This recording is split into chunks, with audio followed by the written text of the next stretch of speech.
कराची में तीर हली पियो। म्यूनिसिपल कॉर्पोरेशन जी 235 यूनियन कमेटीज़ मां 205 जा नतीजा अची विया। पीपल्स पार्टी 86 सीट्स खटे पहिरें नंबर ते अची वई।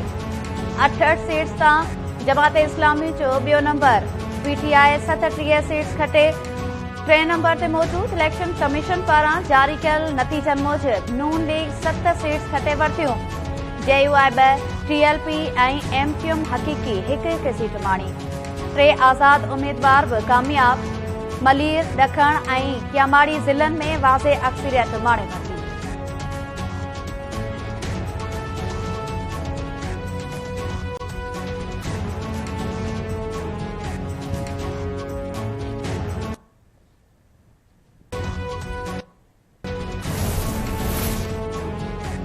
पीपल्स पार्टी हैदराबाद डिवीज़न में मैदान मारे वरितो। पीपल्स पार्टी हैदराबाद जी मेयरशिप हासिल करण जी पोज़ीशन में बची वई। गैर सरकारी ऐं गैर हतमी नतीजनि मूजिब हैदराबाद डिवीज़न में मजमूई तौर ते पीपल्स पार्टी 921 सीटूं खणी पहिरें नंबर ते मौजूद। PTI 101, जमात इस्लामी 85 ऐं 11 सीट्स ते GDA कामयाब। 76 आज़ाद उम्मीदवारनि भी कामयाबी माणे वरिती। जामशोर ऐं टंडो अलायार ज़िलनि में भी पीपल्स पार्टी जी कामयाबी। टंडो अलायार जे 25 यूसीस मां 23 ते पीपल्स पार्टी कामयाबी माणी।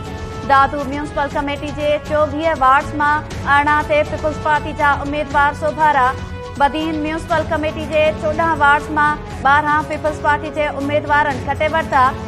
छट्टो ऐं सजावल ज़िलनि में पीपल्स पार्टी अक्सरियत सां कामयाब। मटियारी ज़िलो भी पीपल्स पार्टी फतह करे वरितो। टंडो मोहम्मद खान ज़िले में भी हुक्मरान जमात मुखालिफ उम्मीदवारनि खे पोइ ते छॾे ॾिनो। हेल ताईं जी फीडबैक मूजिब कराची में वाहिद ऐं सभ खां वॾी पार्टी पीपल्स पार्टी आहे। पीपल्स पार्टी खे चूंडाइण ते पंहिंजे शहर जो थोराइतो आहियां। बिलावल भुट्टो ज़रदारी जो ट्वीट। बिलावल भुट्टो चयो त सभु गॾिजी कराची खे ठाहींदासीं। तारीख़ में पहिरियों भेरो हैदराबाद जो मेयर बिजियालो आहे। पीपल्स पार्टी मथां एतमाद करण ते हैदराबाद वासियुनि जो थोराइतो आहियां।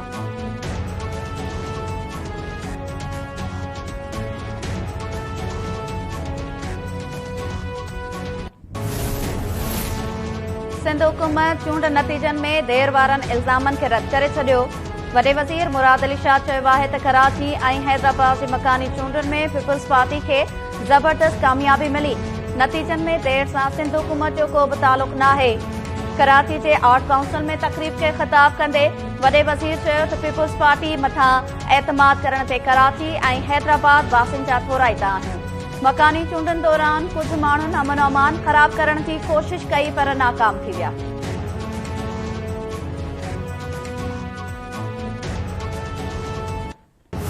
पाकिस्तान पीपल्स पार्टी कराची की सबसे बड़ी पार्टी के तौर पर सामने आएगी और अल्लाह ताला ने हमारी वो जो बात थी उसका भरम रखा और कराची के लोगों ने हमें वोट दिया। और वो जो खन्नास PTI के दिमाग में था कि कराची उनका है वो निकला। जमात इस्लामी कराची शहर से इस वक्त काफी नशिस्तें जीती बैठी है। मैं ये तो नहीं कह सकता कि हम उनसे बिल्कुल बात नहीं करेंगे, हम बिल्कुल उनसे बात करेंगे, लेकिन PTI से बात करने का हमारा कोई इरादा नहीं है। इसलिए कि हम नहीं समझते कि PTI से बात करके मतलब बात करने का मतलब ये होता है कि हम उनके साथ अलायंस करें ना, तो PTI के साथ अलायंस में जाने का हमारा कोई इरादा नहीं है। बाकी जितनी जमातें हैं बशमूल जमात इस्लामी जिन्होंने कम कम सीटें ली हैं उन सबसे बात करेंगे। पीपल्स पार्टी कराची में सभ खां वॾी पार्टी बणिजी साम्हूं आई आहे। हेल ताईं 100 सीट खटे चुका आहियूं। सूबाई वज़ीर सईद गनी जी दावा। कराची जे मेयर लाइ PTI खां सवाइ समूरनि जमायतुनि सां राब्तनि जो ऐलान। सईद गनी चयो आहे त मेयर लाइ जमात इस्लामी समेत हर पार्टी सां राब्तो थी सघे थो पर PTI सां के बि ॻाल्हियूं न थींदियूं। नतीजा देर ते अचण सां पीपल्स पार्टी खे बि ॻणती आहे। ख़्वाहिश हुई त MQM मकानी चूंडुनि जो बॉयकॉट न करे।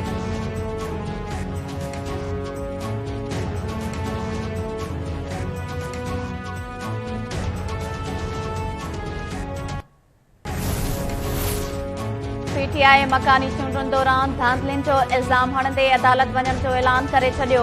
अली ज़ैदी चयो आहे त सभिनी ॾिठो त काल्ह कराची में कहिड़ी रीति बदतरीन धांधली कई वई। धांधली जा सबूत आहिनि जेके अदालत खणी वेंदासीं। कराची में प्रेस कॉन्फ्रेंस कंदे अली ज़ैदी इल्ज़ाम हयो त मकानी चूंडनि जा नतीजा तब्दील करण जी कोशिश कई पई वञे। सूबा इलेक्शन पीटीएम जी ॿी टीम आहे।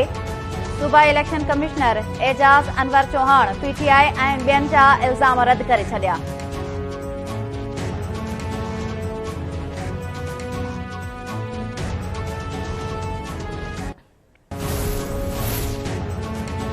पीटीआई सरबराह इमरान ख़ान क़ौमी असेंबली में वापसी जो इशारो ॾेई छॾियो।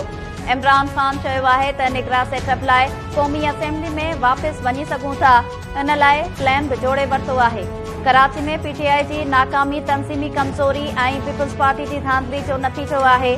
ज़मान पार्क में सीनियर सहाफ़ियुनि सां मुलाक़ात दौरान ॻाल्हाईंदे इमरान ख़ान चयो त नून लीग जा एमएनएस राब्ते में आहिनि। पहिरियां संदन टेस्ट वठी पोइ खेनि पार्टी में शामिल कंदासीं। शहबाज शरीफ जूं निंडूं हराम कंदासीं।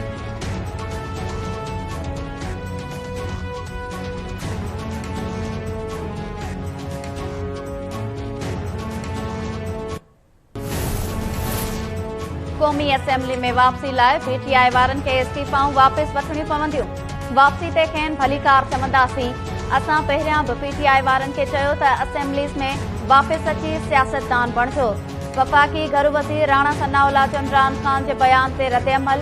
संदसि चवणु आहे त पंजाब में पीटीआई वारनि जो हशर कराची जहिड़ो थींदो।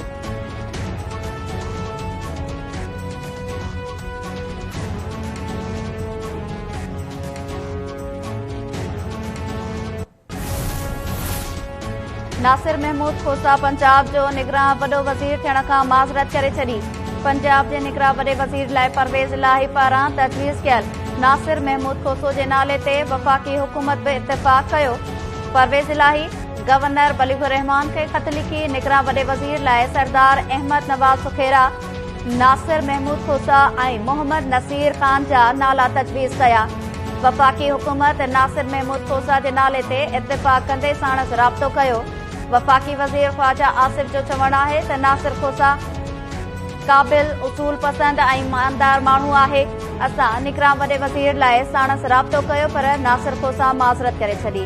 नासिर खोसो जो चवणु आहे त नालो तजवीज़ करण ते थोराइतो आहियां पर उहिदो क़बूल नथो करे सघां। काफ लीग सरबराह चौधरी शुजात हुसैन परवेज़ इलाही जी पार्टी रुकनियत मुअतल करे छॾी। चौधरी शुजात हुसैन जी सदारत हेठि इजलास में काफ लीग खे पीटीआई में ज़म करण वारे परवेज़ इलाही जे बयान ते गौर वीचार। पार्टी सरबराह चौधरी शुजात परवेज़ इलाही जी पार्टी रुकनियत मुअतल कंदे खेसि शोकास नोटिस जारी करे छॾियो।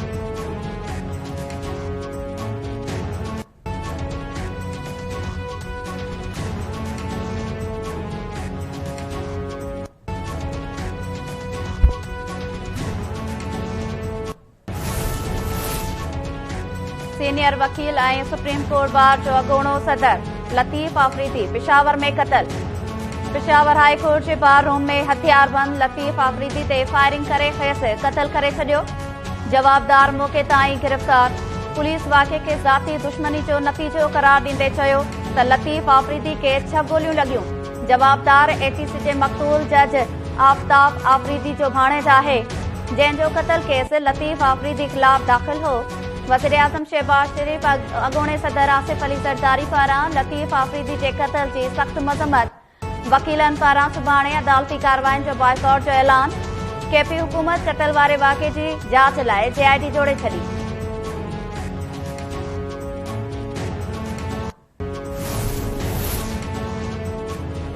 इलेक्शन कमीशन असासन जा तफ़सील जमा न कराईंदड़ 271 असेंबली मेंबर्स जी रुकनियत मुअतल करे छॾी। मुअतल थियल पार्लियामेंटेरियंस में एमएनएस, सेनेटर्स ऐं एमपीएस शामिल। असासन जा तफ़सील जमा न कराइण ते 136 एमएनएस, केपी असेंबली जे 54, सिंध जे 48, बलोचिस्तान ऐं सेनेट जे 12 मेंबर्स खे मुअतल कयो वियो।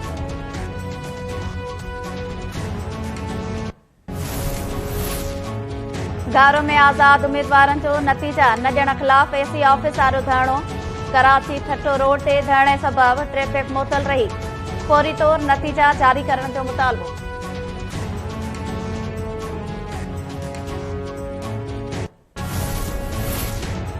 रोड़ी वेझो लोको शेड में मुबैना पुलिस मुक़ाबलो हिकु ॾोहारी मारिजी वियो। पुलिस जो चवणु आहे त ॾोहारी यूसुफ जागीराणी पंहिंजे ई साथियुनि जी फायरिंग में मारिजी वियो। मारिजी वियल ॾोहारी वटां हिकु पिस्टल मिलियो। जवाबदार केतिरनि ई केसिस में घुर्बल हो। मारिजी वियल ॾोहारी जा ॿिया साथी फरार थी विया।